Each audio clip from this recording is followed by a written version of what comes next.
রমজান এলেই নিত্যপণ্যের বাজারে সবকিছুরই দাম বাড়ার একটা আতঙ্ক বিরাজ করে ক্রেতা সাধারণের মনে।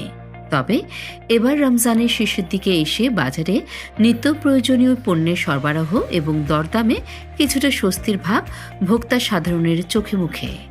সরবরাহ বাড়ায় বাজারে কমেছে লেবু, শসা, গাজর সহ বেশিরভাগ সবজির দাম। পেঁয়াজের দামও কিছুটা কমে বিক্রি হচ্ছে 40 টাকা কেজিতে। রমজানে ঝালের চাহিদা বাড়লেও দাম কমেছে কাঁচা মরিচের।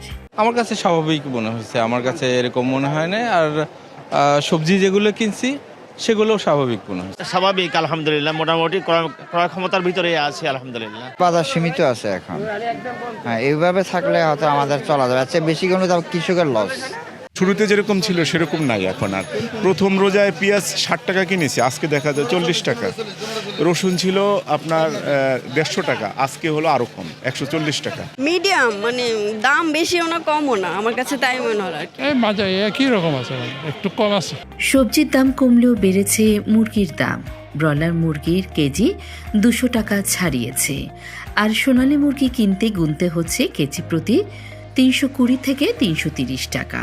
অপরিবর্তিত রয়েছে গরু ও খাসির মাংসের দাম। গরুর মাংস বিক্রি হচ্ছে প্রতি কেজি 780 টাকায় এবং খাসির মাংস 1200 টাকায়। গত 2 দিন আগে মনে করেন সোনালী আসলে 280 টাকা হাইব্রিডটা, এটা আজকে 300 টাকা। অরিজিনালটা ছিল 300 টাকা, আজকে হয়েছে অরিজিনাল 350 টাকা, 340 টাকা। ব্রয়লার গত 2 দিন আগে ছিল 170 টাকা 80 টাকা, ব্রয়লার আজকে 200 টাকা। এই যে মুরগি কিনতে আসলাম, মুরগি কিনতে পারতাছি না। আগে তো দাম ছিল মুরগির একটু কম, এখন দেখলাম যে মুরগির দাম বেশি। আগে 760, 50, আজ 80 টাকা যাচ্ছে। 80 টাকা চাই, কেউ 60 টাকা দেয়, 70 টাকা দেয় কাঁচামাল। কালকে 10 টাকা করে কেজিতে বাড়ছে, এখন আস্তে আস্তে 10 টাকা করে বাড়তেছে। দাম একটু বাড়তে 20-30 টাকা বেড়েছে। বাজারে চাল, ডাল, আটা, চিনির দাম স্থিতিশীল থাকলেও বাড়তি দামে কিনতে হচ্ছে পোলাওয়ের চাল। নিত্য প্রয়োজনীয় ভোজ্য তেলের দরদামে মিশ্র প্রতিক্রিয়া দেখা গেছে ক্রেতা বিক্রেতাদের মাঝে। চালের দামও বেশি, আমি কাটার আদা কিনছি 85 টাকা ছিল, আজকে 90 টাকা।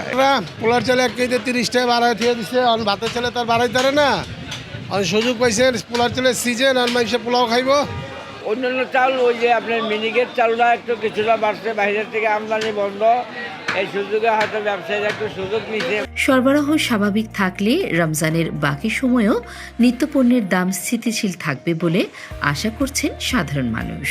এই জন্য বাজার তদারকি আরও জোরদার করার দাবি জানিয়েছে সচেতন মহল।